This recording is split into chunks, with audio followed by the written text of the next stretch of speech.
появление славян на границах Византии, а ранее, вероятно, в составе армии гуннов, привело к интересу к этим новым обитателям границ цивилизованного мира. Их обычаи и военная тактика тщательно изучались, что, впрочем, не помогло избавиться от их нашествия на Балканы. Воин ранних славян далек от канонического образа русского витязя в кольчуге, шлеме и шашаке, с миндалевидным щитом. Все это приметы воина уже скорее московского царства, максимально ориентализированного. Ранние славяне выглядели совсем иначе. Изучение письменных источников византийцев позволяет сделать вывод о том, что основная масса воинов славян была легковооруженными пехотинцами с дротиками, укороченными копьями, так называемой ланхидии. Это согласуется с тем, что предметы для выплавки железа встречаются в ареале славян широко, однако в основном крайне примитивные, не позволяющие наладить широкий выпуск продукции достаточного качества для применения в бою. Исключение пшеворской и черняховской культуры. Вооруженная часть населения пшеворской и черняховской культуры, видимо, на 90% была этнически германской, то есть боевое оружие на территории коренных племен Восточной Европы появляется там и тогда, где и когда появляются германские племена. Славянам практически неизвестно про ща. Лук они используют только охотничий, не составной, дальность и мощность выстрела у которого весьма невелики. На границе славянского мира, где тот входил в взаимодействие с германцами, возникают другие виды оружия.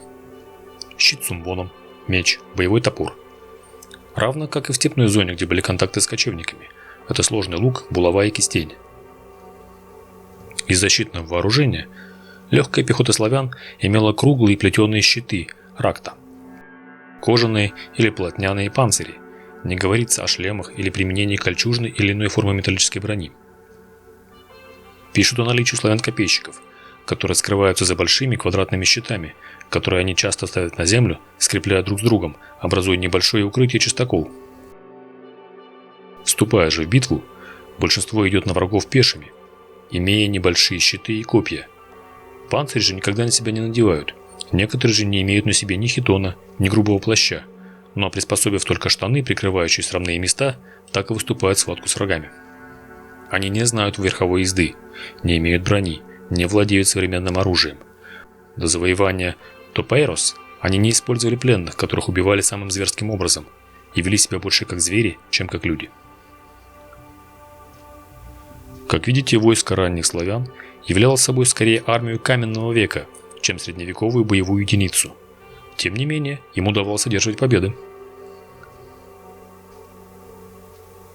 Архонты ромейского войска в Иллирии и Фракии, вступив в бой с теми и другими, хоть они и были удалены друг от друга, неожиданно потерпели поражение. Одни здесь погибли, а другие нашли спасение в беспорядочном бегстве. Их склавины опрокинули безо всякого труда. Большинство, охваченное позорным бегством, перебили. Появление аваров и попадание славян под их иго привело к улучшению боевых навыков обоих сторон. Как пишут очевидцы, нет сомнений в том, что авары с помощью славян существенно обновили и развили свое осадное дело. По сути, осадные технологии и осадные орудия в аварской армии были славянскими, либо византийскими, особенно что касается техники. Обслуживали осадные машины в аварской армии только славяне. А о применении конницы данные разнятся. Большинство авторов пишут о том, что славяне воюют исключительно пешими, однако упоминается поход скифов Радегайса на Италию, где фигурируют всадники склавины, которых не решаются атаковать римляне. А Иоанн Эфесский пишет о том, что славяне заводят целую табуну лошадей, что говорит о быстром военном прогрессе. Не имея над собой главы и враждуя друг с другом, они не признают военного строя, не способны сражаться в правильной битве, показываться на открытых и ровных местах.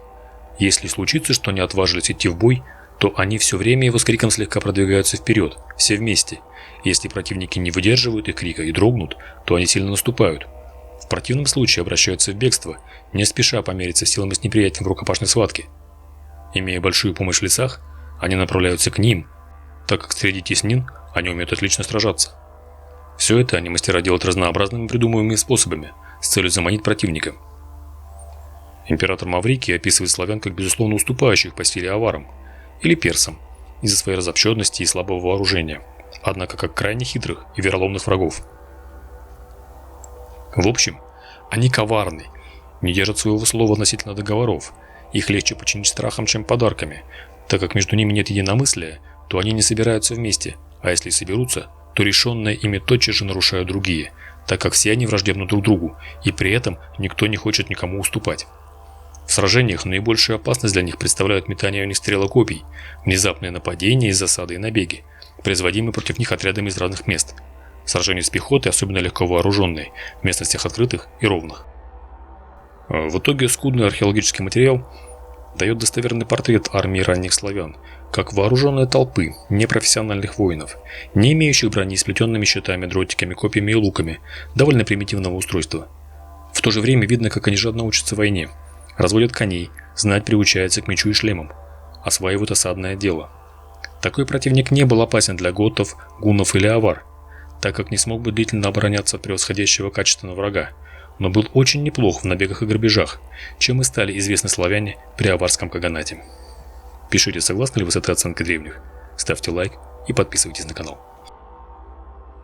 Дорогие друзья, критики и те, кто видит мои видео впервые, хочу анонсировать вам перезапуск Boosty и Patreon на моем канале. Не секрет, что YouTube довольно жесткая система со строгой модерацией, как с точки зрения правил поведения, так и тематики видео. Многие темы являются табуированными, закрытыми, не подлежащими обсуждению, что сильно сковывает тематику. И поэтому на Boosty для россиян и на Патреоне для иностранных зрителей будут свободные видео на те темы, раскрытие которых на YouTube будет невозможным и грозит всевозможными карами.